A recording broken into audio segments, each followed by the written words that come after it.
Hello दोस्तों, स्वागत है आपका आपके अपने YouTube channel unique science classes में। आज इस वीडियो के माध्यम से हम आपको एसिड और एल्कली का केमिकल प्रॉपर्टी के बारे में बताएंगे। आप लोग हमारे वीडियो में शुरू से अंत तक बने रहिए, आपको निश्चित ही एक एक टॉपिक सारा समझ में आएगा। तो आइए स्टार्ट करते हैं एसिड और एल्कली के केमिकल प्रॉपर्टी को। पहला है अम्ल एवं क्षारक के रासायनिक गुण, the chemical property of acid and alkali. तो उसमें है सबसे पहला हेडिंग है धातु के अम्ल तथा क्षारक से अभिक्रिया। मेटल की क्रिया यहाँ किससे कराएंगे? एसिड से कराएंगे और एल्कली क्षारक से कराएंगे। तो आइए एक एक का करके देखते हैं। इधर धातु की क्रिया किससे कराएंगे? अम्ल से कराएंगे।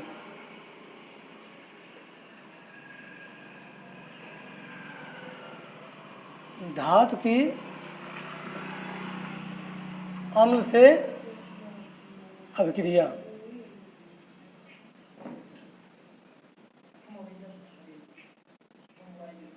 धातु की अम्ल से क्रिया कराएंगे और यहाँ पर धातु की क्षारक से क्रिया कराएंगे।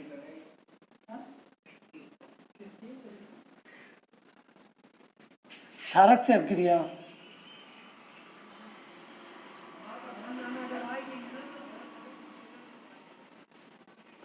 यहाँ एल्कली से होगा, यहाँ पर एसिड से होगा।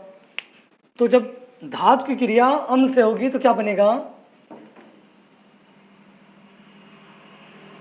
धातु की क्रिया अम्ल से होगी तो बनता है लोड और प्लस H2 गैस निकलता है। H2 क्या निकलता है? H2 गैस निकलता है। साल्ट बनेगा और H2 गैस निकलेगा। और इसी प्रकार जब मेटल की क्रिया धातु की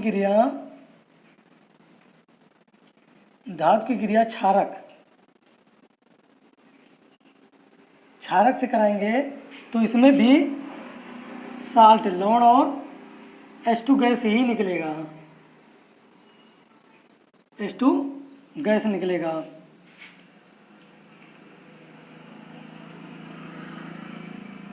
तो आइए एग्जाम्पल से समझते हैं। कोई मेटल ले लेते हैं, जैसे मेटल ले लें हम Fe, आयरन मेटल ले लिया मैंने। वो आयरन मेटल की क्रिया किससे करा दूं? दिखाई दे रहा है ना? आयरन की क्रिया किससे कर दें? यहाँ मैंने क्या ले लिया? Fe मेटल ले लिया। और कोई एसिड ले लेते हैं, जैसे H2SO4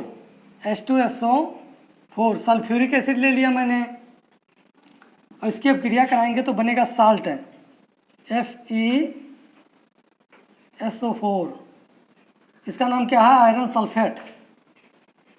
और प्लस क्या बनेगा? H2 गैस निकलेगा। मैंने क्या बताया? जब एसिड किसी धातु की एसिड से क्रिया होगी तो साल्ट बनेगा प्लस H2 गैस निकलेगा। अब आइए धातु की क्रिया एल्कली क्षारक से कराते हैं तो भी क्या बनेगा? लोड बनेगा और H2 गैस निकलेगा। तो मेटल जैसे ले लेते हैं हम जिंक, Zn धातु मैंने ले लिया और किसी एल्कली से किसी क्षारक से इसकी अभिक्रिया करा दें। मैंने आपको बहुत से क्षारकों के नाम बताया था पिछले वीडियो में, जैसे NaOH, sodium hydroxide, potassium hydroxide, ये सब क्या हैं? क्षारक हैं। तो हमने ले लिया NaOH, सोडियम हाइड्रोक्साइड ले लिया और इसकी अब क्रिया कराएंगे तो बनेगा क्या?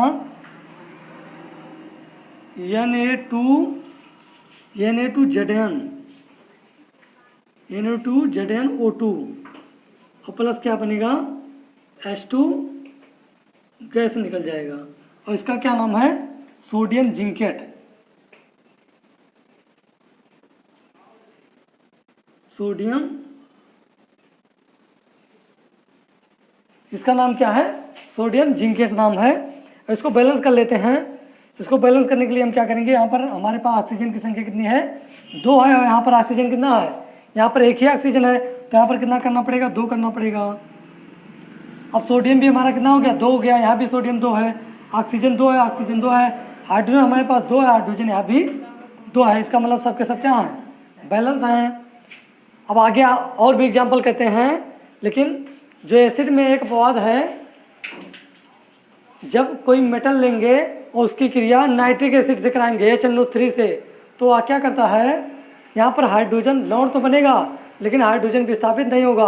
वह क्या करता है, जो नाइट्रिक एसिड होता है वह प्रबल ऑक्सीकारक होता है, वह हाइड्रोजन को क्या करता है, ऑक्सीकृत करके उसको वाटर में बदल देता है और स्वयं अपचयित होकर नाइट्रोजन ऑक्साइड में कन्वर्ट हो जाता है। ये एग्जाम्पल हम आपको बता रहे हैं। जैसे मैंने मेटल ले लिया जिंक, Zn ले लिया और उसकी क्रिया नाइट्रिक एसिड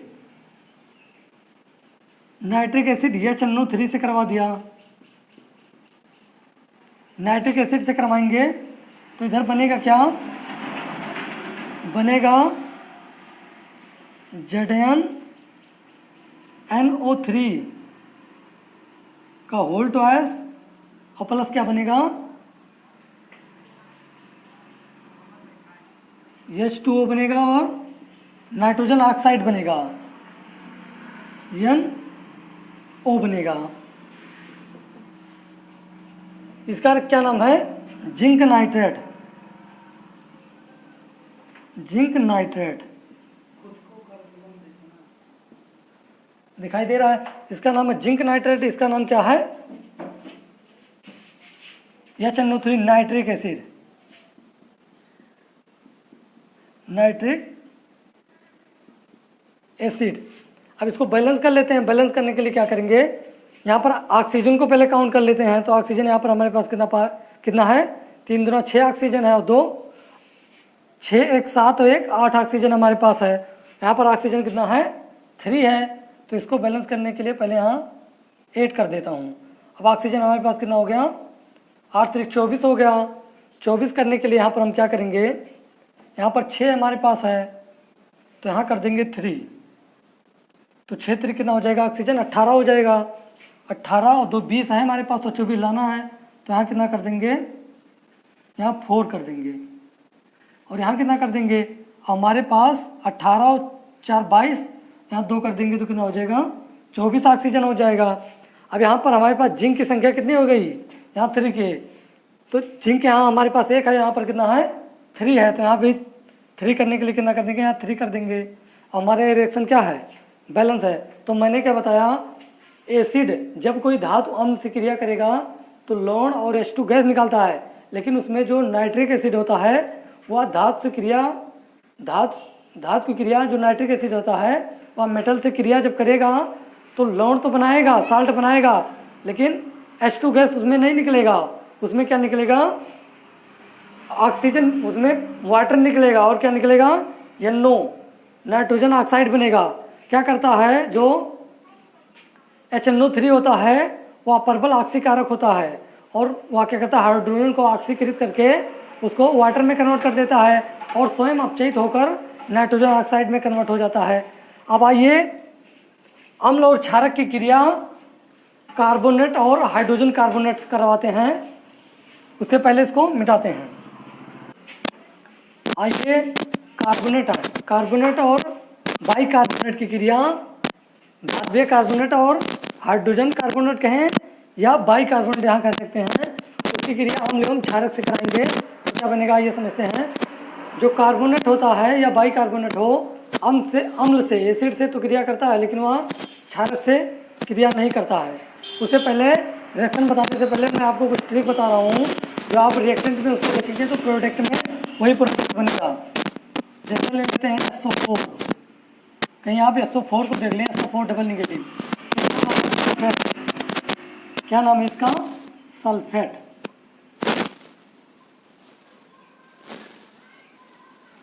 SO3 रहे अगर कहीं, उससे आगे कोई मेटल क्या रहेगा, क्या है SO3, तो इसका नाम क्या होगा, ये सल्फेट है, इसका नाम क्या होगा, सल्फाइड। इसका क्या नाम होगा, सल्फाइड। अगर यस पे डबल निगेटिव रहे तो इसका नाम क्या होगा, सल्फाइड।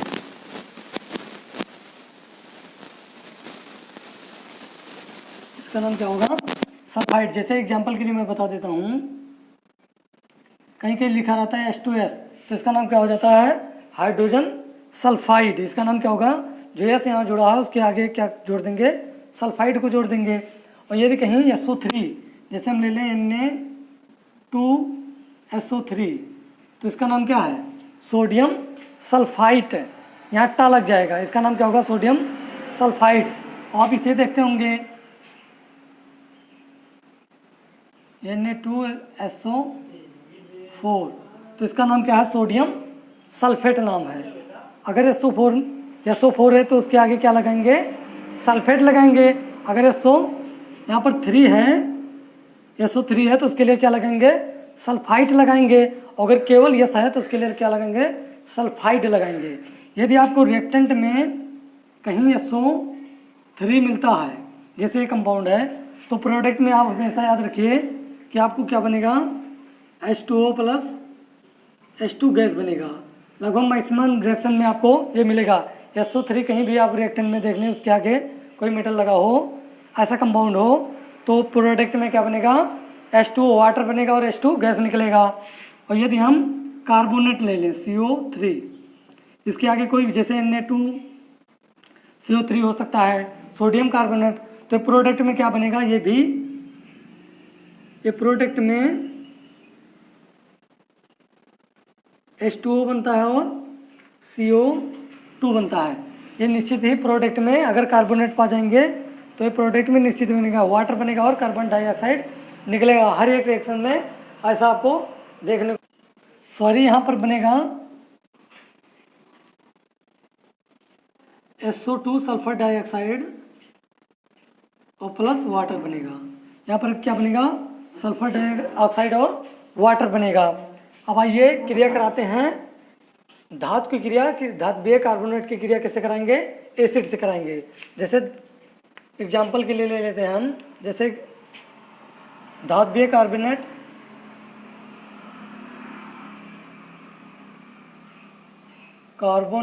और हाइड्रोजन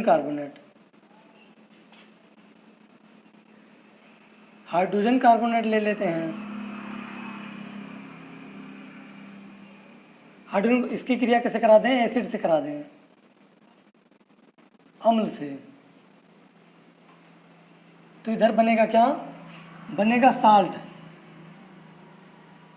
लवण बनेगा और CO2 गैस निकलेगा प्लस H2O प्लस क्या बनेगा, वाटर बनेगा।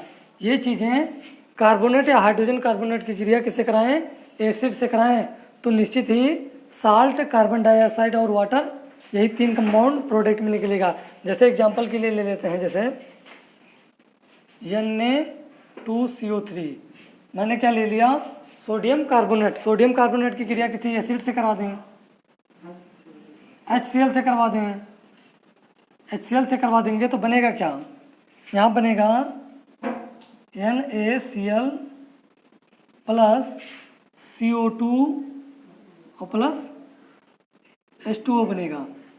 अब यहाँ पर इसको बैलेंस कर लेते हैं। पहले सोडियम हमारे पास यहाँ कितना है, 1 है, यहाँ पर 2 है, तो यहाँ पर कितना कर देंगे, 2 कर देंगे। अब क्लोरीन हमारे पास कितना हो गया, यहाँ क्लोरीन 2 हो गया, तो यहाँ भी कितना कर देंगे, 2 कर देंगे।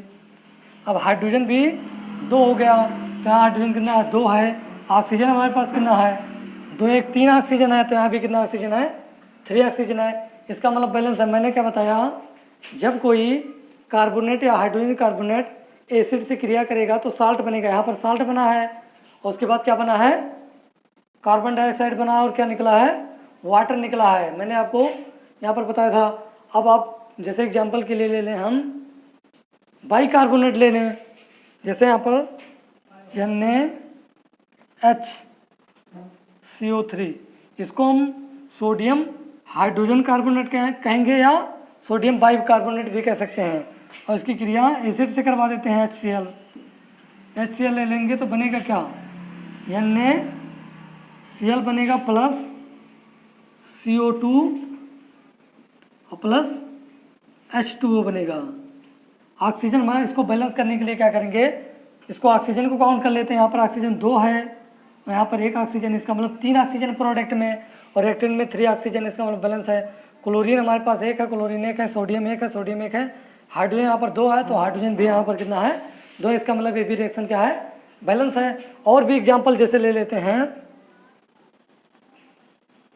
जैसे KHCO3 पोटेशियम बाई कार्बोनेट ले लेते हैं, उसकी क्रिया HNO3 से करवा देते हैं नाइट्रिक एसिड से। तो यहाँ से बनेगा क्या, बनेगा KNO3 पोटेशियम नाइट्रेट बनेगा। और क्या बनेगा, यही सब जगह बनेगा, CO2 बनेगा, कार्बन डाइऑक्साइड प्लस क्या बनेगा, वाटर बनेगा। तो यहाँ पर इसको बैलेंस कर लेते हैं। यहाँ पर हमारे पास ऑक्सीजन कितना है, 2 ऑक्सीजन यहाँ, 1 ऑक्सीजन यहाँ, इसका मतलब कितने ऑक्सीजन है, यहाँ पर 3 ऑक्सीजन है और 6 ऑक्सीजन इधर है, और इधर कितने ऑक्सीजन है, 3 यहाँ 3 यहाँ, इसका मतलब 6 यहाँ भी है। हाइड्रोजन 2 है, हाइड्रोजन यहाँ भी 2 है, पोटेशियम 1 है, पोटेशियम 1 है, नाइट्रोजन 1 है, नाइट्रोजन भी 1 है। इसका मतलब ये भी बैलेंस है।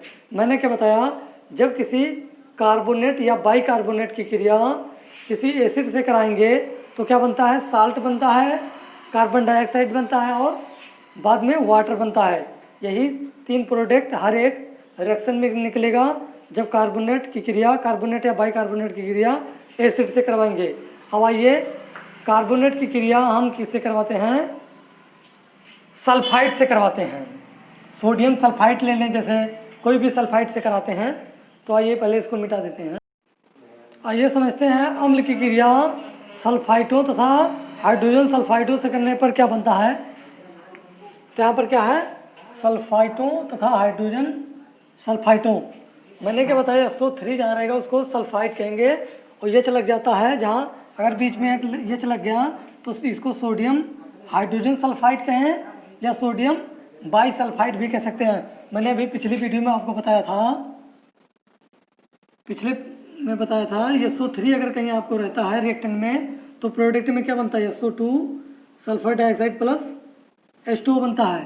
तो यहाँ पर मिल गया कि नहीं मिल गया, यहाँ पर SO3 मिल गया तो प्रोडक्ट में क्या बनेगा, ये निश्चित ही बनेगा, SO2O plus H2O sulphur dioxide और जल इसमें निश्चित ही निकलेगा। और इधर क्या बनेगा, इधर बनेगा K2SO4, क्या बनेगा, K2SO4। इसको बैलेंस कर लेते हैं, यहाँ पर SO4 है, यहाँ पर भी पूरा SO4 हो गया, यहाँ पर पोटेशियम 2 है, पोटेशियम भी यहाँ 2 हो गया। ऑक्सीजन हमारे पास 3 है, इधर 3 है और इधर 4 7 ऑक्सीजन है, तो यहाँ भी 4 3 7 ऑक्सीजन है। सल्फर 1 1 2, यहाँ पर एक सल्फर 2 सल्फर, इसका मतलब ये रिएक्शन क्या है, बैलेंस है। दूसरा ये करते हैं, यहाँ पर सोडियम बाइसल्फाइड है, सोडियम बाइसल्फाइड की क्रिया HCl से कराएंगे तो बनेगा क्या, मैंने आपको बताया था SO3 अगर रिएक्टेंट में रहे तो प्रोडक्ट में क्या बनेगा, सल्फर डाइऑक्साइड और प्लस वाटर बनेगा। तो यहाँ भी पहले सल्फर डाइऑक्साइड और प्लस वाटर निकाल लेते हैं, H2O। अब यहाँ पर बचा क्या, Na और Cl बचा, तो यहाँ पर क्या हो जाएगा, NaCl हो जाएगा। अब इसको देख लेते हैं बैलेंस कि नहीं। ऑक्सीजन उधर 3 है, इधर भी 3 है, क्लोरीन 1 है, क्लोरीन 1, सोडियम 1, सोडियम उधर भी 1, हाइड्रोजन यहाँ पर 2 है, हाइड्रोजन भी उधर क्या है, इसका मतलब ये रिएक्शन क्या है, बैलेंस है। अब आइए समझते हैं कि जब अम्ल एवं क्षार की क्रिया होती है तो क्या बनता है। जब अम्ल एवं क्षार की परस्पर अभिक्रिया होती है तो लवण और जल बनता है। लवण और जल बनने की क्रिया को हम क्या कहते हैं, उदासीनीकरण अभिक्रिया भी कहते हैं। जैसे ले लेते हैं अम्ल, क्या ले लिए, अम्ल ले लिए। अम्ल की क्रिया किसी क्षार से करा दें हम तो इधर बनेगा क्या, इधर बनेगा लवण साल्ट बनेगा और क्या बनेगा, H2O बनेगा।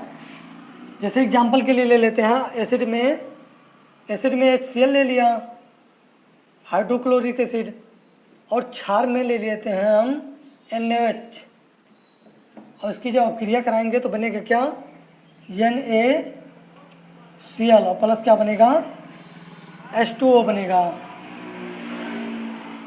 ये क्या है, ये साल्ट है, तो मैंने क्या आपको बताया, जब अम्ल की क्रिया किसी क्षार से कराते हैं तो लवण और जल बनता है। लवण और जल बनने की इसी क्रिया को उदासीनीकरण अभिक्रिया भी कहते हैं। इस अभिक्रिया को कौन सी क्रिया कहते हैं? उदासीनीकरण। उदासीनीकरण, इसी को न्यूट्रलाइजेशन भी कहते हैं। जब अम्ल की क्रिया क्षार से होती है क्या बनता है? लवण और जल बनता है। इस अभिक्रिया को कौन सी अभिक्रिया कहते हैं? उदासीनीकरण या न्यूट्रलाइजेशन अभिक्रिया भी कहते हैं। Thanks for watching this video. मिलते हैं हम नेक्स्ट पार्ट में, तब तक के लिए धन्यवाद।